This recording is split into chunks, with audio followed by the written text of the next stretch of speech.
السلام علیکم ورحمۃ اللہ وبرکاتہ۔ آج میں آپ کو حابیل اور قابیل کے بارے میں بتاؤں گی۔ حضرت آدم علیہ السلام کی پسلی سے حضرت حوا علیہ السلام کو پیدا کیا گیا، اور جب انہوں نے جنت کا پھل کھایا تو ان کے سطر کھل گئے، تو اللہ تعالیٰ نے ان کو شیطان کی بات ماننے پر دنیا پر بھیج دیا۔ جب وہ دنیا میں آئے تو حضرت آدم علیہ السلام ہند میں اتارے گئے اور حضرت حوا علیہ السلام میدان جدہ میں اتاری گئیں، اور ان دونوں حضرت آدم علیہ السلام ان کو ڈھونڈتے رہے، اور میدان عرفات میں دونوں کی ملاقات ہوئی۔ اس وجہ سے اس میدان کا نام میدان عرفات پڑ گیا۔ حضرت آدم اور حضرت حوا علیہ السلام کی نسل جب پیدا ہونا شروع ہوئی تو حضرت حوا علیہ السلام کے بطن سے ایک بیٹا اور ایک بیٹی پیدا ہوتی، اور اگلی مرتبہ پھر ایک بیٹا اور ایک بیٹی پیدا ہوتی۔ ٹوٹل حضرت حوا علیہ السلام کی 20 اولادیں ہوئیں، ٹوٹل 40 بچے ہوئے۔ تو پہلے لڑکے کی شادی اگلی لڑکی سے اور اگلی لڑکی کی شادی پچھلے لڑکے سے کر دی جاتی تھی۔ تو جو حابیل کے ساتھ لڑکی پیدا ہوئی وہ اتنی خوبصورت نہیں تھی، اور جو قابیل کے ساتھ لڑکی پیدا ہوئی تھی وہ بہت خوبصورت تھی۔ قابیل چاہتا تھا کہ اس کی شادی اسی کی بہن سے ہو، لیکن چونکہ یہ اسلام میں جائز نہیں تھا تو یہ حکم دیا گیا کہ وہ نذرانہ پیش کریں، جس کی نظر پوری تسلیم کی جائے گی اس کے ساتھ اس لڑکی کی شادی ہوگی۔ تو حضرت حابیل نے ایک بچڑے کو ذبح کیا اور اس کو میدان میں رکھ دیا، اور قابیل نے گلی سڑی بھوسے والی اناج کو میدان میں رکھ دیا۔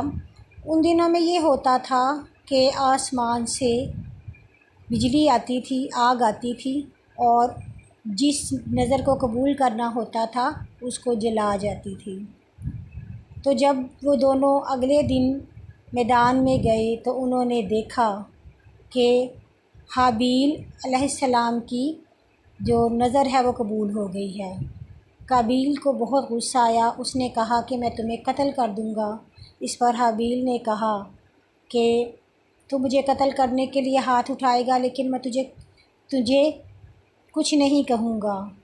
سورۃ مائدہ میں اللہ تعالیٰ نے اس واقعہ کو بڑے اچھے اور بڑے واضح طور پر بیان کیا ہے، اور حابیل نے کہا کہ اگر تم مجھے مارے گا تو میں تجھ پہ ہاتھ نہیں اٹھاؤں گا، اور تم گناہ گار ہو اور تم اپنے گناہوں کی وجہ سے ہی برباد ہوگے۔ پھر یہ ہوا کہ قابیل نے حابیل کو قتل کر دیا۔ وہ سوئے ہوئے تھے تو ایک بڑا پتھر لیا اور ان کو مار دیا۔ بعد میں وہ پریشان ہو گئے کیونکہ شیطان نے قابیل کے لیے یہ عمل کرنا بڑا آسان کر دیا تھا۔ قابیل حابیل کی لاش کو اٹھا کے چلنے لگا۔ جب وہ کافی چلتا رہا اس کو سمجھ نہیں آ رہی تھی کہ کیا ہوا، کیونکہ حابیل اور قابیل حضرت آدم اور حضرت حوا علیہ السلام کی پہلی اولاد میں سے تھے، تو اس وقت تک کوئی بھی انسان فوت نہیں ہوا تھا، تو کسی کو نہیں پتہ تھا کہ دفناتے کیسے ہیں۔ تو اللہ تعالیٰ نے ان کو دکھانے کے لیے 2 کووں کو بھیجا، وہ آپس میں لڑنے لگے۔ پھر ایک کوے نے دوسرے کوے کو مار دیا، پھر جس کوے نے مارا تھا وہ چونچ سے زمین کھودنے لگا، اور پھر بعد میں گھڑا کھود کر جس کوے کو مارا تھا اس کے اندر اس کو ڈال کے اس کو بند کر دیا۔ اس طرح سے قابیل کو اپنے عمل کا بڑا دکھ ہوا، مگر اس نے ایسے ہی گھڑا کھودا اور اپنے بھائی کو دفنا دیا۔ یہ وہ پہلا قتل تھا، یہ وہ پہلا گناہ تھا جو کہ زمین پر آنے کے بعد نسل آدم نے کیا۔ اللہ تعالیٰ ہمیں تمام برائیوں سے بچنے کی توفیق دیں۔ اللہ تعالیٰ اپنی رحمت سے ہمیں تمام گناہوں سے بچا لیں اور شیطان کی پیروی کرنے سے بچا لیں، کیونکہ شیطان ہمارا کھلا دشمن ہے۔